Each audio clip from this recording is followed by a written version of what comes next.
કેટલી જૂની ગાડી જો, અને પછી આ જૂની ગાડી ફરીથી મળી ગઈ. દુઃખી પતિ વાહિની, પત્ની પીડિત પુરુષ સંઘ. આ ભાઈને શું તકલીફ છે? શું તકલીફ છે તમને? શું તકલીફ છે બધા મહિલાઓથી?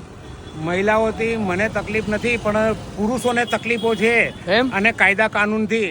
અત્યારે હાલમાં સાહેબ આપને ખબર નહીં હોય, આ પેલા નહીં ઉપરથી પછાડી નાખે પેલા સિયા જેવી તો કેટલી બધી મહિલાઓ છે અત્યારે પુરુષોના કાસળ જ કાઢી નાખે છે. એટલે તમે આ દુઃખી પતિ વાહિની ચલાવો છો આ ગાડી પુરુષોના અધિકાર માટે? આવો બહાર આવો. એટલે આ તમે એટલે ચલાવો છો એમ? પણ તમને લાગે છે એવું બાકી પત્નીઓને વધારે પ્રોબ્લેમ થાય છે અત્યારે પતિઓ કરતા? વર્ષોથી બિચારા પત્ની હેરાન થાય છે, તો શું કહેશો? ના ના સાહેબ, બિલકુલ હળાહળ ખોટી વાતો છે. આપને જે બી યોગ્ય લાગે આપ આપની રીતે સાચા છો, હું મારી રીતે સાચો છું. આ સંઘ એમને નથી ઊભું કર્યું, પત્ની પીડિત પુરુષ સંઘ. કેમ કે અત્યારે હાલમાં પુરુષોને મારી જ નાખવામાં આવે છે.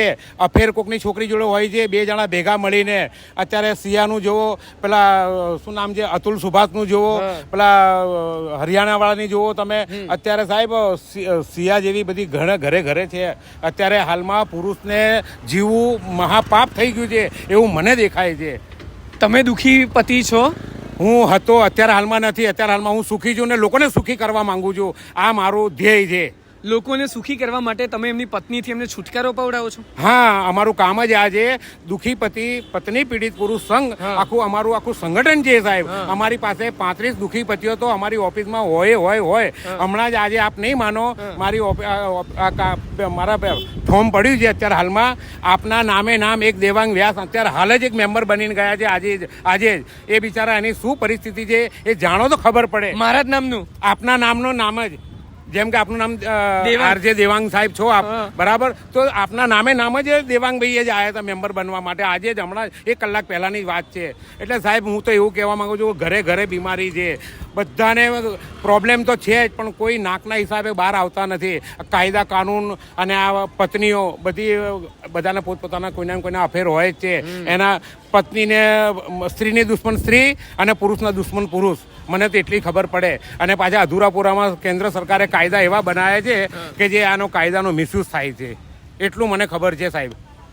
તો આ જુઓ, આ ચલાવે છે આવું દુઃખી પતિ વાહિની અને પતિઓના અધિકાર માટે લડે છે અને દરેક દુઃખી પતિને સપોર્ટ કરે. સાહેબ હું શું કહું તમને કે કોણ અહીંયા આવો કે એટલે કયા પ્રોફેશન વાળા? આ તો બહુ એટલે કોઈ ભણેલા ગણેલા આવે, કયા ડિગ્રી વાળા આવે? આમાં સાહેબ કોઈ પુરુષ એવો બાકી નથી. કાયદો કોઈને છોડતો નથી. કાયદો સર્વોપરી છે.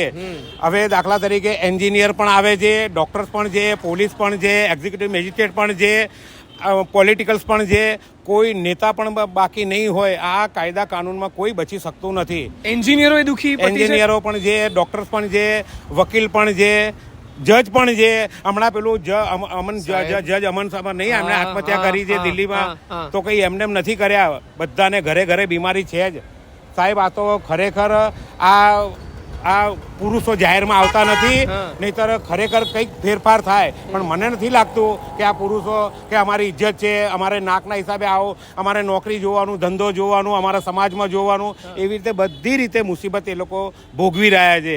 અને મહિલા પત્ની કાયદા કાનૂનનો મિસયુઝ કરે છે. જેવી રીતે ભરણ પોષણ છે, 498 ક છે, ડોમેસ્ટિક વાયોલન્સ એક્ટ છે, એવા તો અનેક કાયદા કાનૂનો છે, એનો મિસયુઝ થાય છે. બરાબર, એવું થાય છે એમ? હા, એવું થાય છે સાહેબ. તો તમારી ટીમમાં બહુ બધા દુઃખી પતિઓ છે? ઘણા બધા દુઃખીપતિ છે. અત્યારે હાલમાં 76,000 દુઃખીપતિઓ ઓન પેપર નોંધાયેલા છે. 76,000થી વધુ, બરાબર?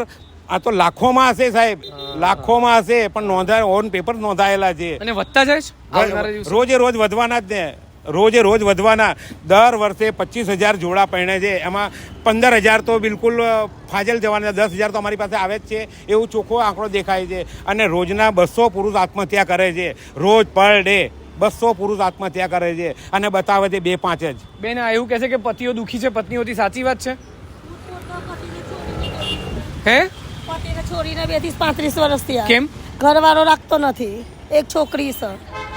દશરથભાઈ આવો તો. ઘરવાળા રાખતા નથી. ઘરવાળો નથી રાખતો? ના. 35 વર્ષથી તમે છોડી દીધા છે? તો આવા કેસ છે, બોલો. ઘરે બીમારી છે. બધા જ કેસો હોય, પણ જે અમારા જે કેસની છે એનું વાત કરો ને. મહિલાઓ માટે તો 1000 સંસ્થા છે, બરાબર? તો પુરુષ માટે શું? તો તમે એમની જોડે વાત કરી લો. ના બોલો, તમારે શું કેવું છે? અમારે તો મેં તો છોડી દીધું એટલે છોડી દીધું. મેં એને મારા ધંધા પર જીવું છું. મહેનત કરીને જીવન ગુજારો કરું છું તમારે ન્યાય નથી જોતો ન્યાય નહીં જોઈતો દરેકને પ્રોબ્લેમ છે એવું કહો છો, પત્ની હોય કે પતિ હોય, નાના મોટા અંશે દરેકને પ્રોબ્લેમ છે. પ્રોબ્લેમ હોય હું તમારો ધંધો કરીને પેટ ભરી ખાઉં છું જાતે જતા બાકી કઈ વાંધો નથી. ના. પણ તમે એવું કહો છો કે પત્નીઓ પણ દુખી હોય છે. પત્ની દુખી છે ને 35 વર્ષથી મારા ભાઈ આયા છે પૂછવા માટે. હા આપ છે ને દુખી પતિઓ માટે સંસ્થા ચલાવે છે કે પતિઓને બહુ જ ત્રાસ આપે છે પત્નીઓ, શું કેવું છે? મને ખબર જ છે, મારી બાજુમાં જ રહે છે. પતિઓ હોય દુખી? ના હોય, ના હોય ના હોય. તો કોણ દુખી હોય? પત્નીએ દુખી હોય ને પતિએ દુખી હોય, બંને દુખી હોય. બંને દુખી જ હોય છે. પણ તો લગ્ન કેમ કરો છો ને અમને કેમ લગ્ન કરવાનું કહો છો? ઘણા વખતમાં એવું બની શકે છે કે પત્નીઓ કરતા પતિ વધારે દુખી હોય છે. એમ લગ્ન કરવા જોઈએ કે ના કરવા જોઈએ દશરથભાઈ, તમે કહો. લગ્ન તો કરવા જ જોઈએ ને. દુખી થવાનું લગ્નનો લાડવો ના ખાય એ બી પસ્તાય ને ખાય એ બી પસ્તાય. આમાં એવું છે. અચ્છા એવું? હા, અચ્છા બરાબર. તો દુખી હો કે સુખી હો લગ્ન કરી લેવા. લગ્ન કરી લેવાના. બરાબર. હે સમાજના રૂહ કરવા પડે. હા ચલો થેન્ક યુ. હા હું મારા છોકરાને ખોઈને બેઠો છું. મારા છોકરાએ આત્મહત્યા કરી છે પત્નીના કારણે. એવું થયું છે? જી. કેમ? 7 વર્ષની બેબી છે. એ એમ કહે છે મારે અલગ જ ભેગું નથી રહેવું. મારો છોકરો એમ કહે છે કે હું મારા મમ્મી પપ્પાને છોડવા નથી માંગતો. બરાબર. પેલી પત્ની એમ કે ના અલગ રહેવા જઈએ. મારો છોકરો કે ઓછા પગારમાં મકાન ભાડું ભરીએ કે લાઇટ બિલ ભરીએ, એના પછી એ પૈસા બચે ને આપણે બચત કરીએ તારા માટે તારી છોકરી માટે, આપણા માટે, એમ એવી રીતે. ના કે ભેગું રહેવું જ નથી, અલગ જ રહેવું છે. તો મારા છોકરાએ સુસાઇડ કરી રિવરફ્રન્ટમાં. પત્રકાર હતો, સંદેશમાં નોકરી કરતો હતો. પણ એને એવું પત્નીના કારણે એવું કરવું પડ્યું? પત્નીના કારણે માનસિક રીતે હેરાન હતા. હા. એની છોકરી એમ કહે છે એને કે મારી પાસે જ છોકરી કે મારી મમ્મી ખરાબ છે, મારી મમ્મીના હિસાબે મારા પપ્પાએ આવું આ પગલું ભર્યું છે. અત્યારે હાલ છોકરી મારી પાસે છે, એને હું ભણાવું છું, હું મોટી કરું છું.